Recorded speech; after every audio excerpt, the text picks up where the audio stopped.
Monday afternoon, the Queen's coffin arrived at Windsor Castle for the final act of her state funeral.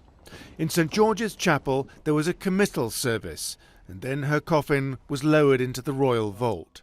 Later, Queen Elizabeth was interred next to her husband, her father, mother and sister.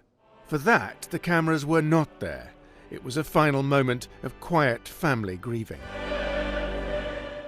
The very public ceremony began in Westminster, the coffin taken from its lying in state in Westminster Hall. The King, his siblings, his two sons, and two of the Queen's great-grandchildren were in attendance for the short journey across Parliament Square to Westminster Abbey. All morning, heads of foreign states, presidents, vice presidents, European royals and former prime ministers filed in. The Christian service, a mark of the Queen's faith, was filled with her suggested readings and hymns. Let us commend to the mercy of God, our Maker and Redeemer, the soul of Elizabeth, our late Queen. At the end, trumpets sounded the last post.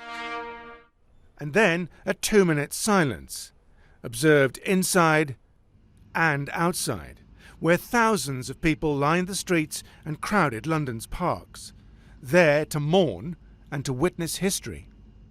Here in London's Hyde Park, thousands and thousands gathered to watch the funeral on big screens. It's a few hundred yards from the pomp and ceremony and high security of the funeral procession route itself. It's a more relaxed atmosphere, but it's still solemn. People here choosing to come together to share the experience of saying a final farewell to their Queen.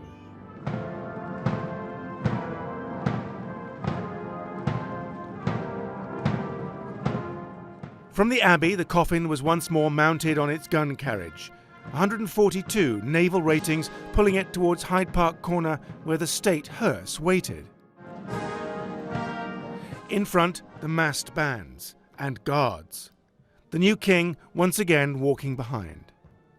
At Wellington Arch, the procession halted, the bearer party transferring the coffin to the hearse, and then the drive to Windsor Castle and St George's Chapel, a place where the Queen always felt at home, and a fitting place for her to lie in rest.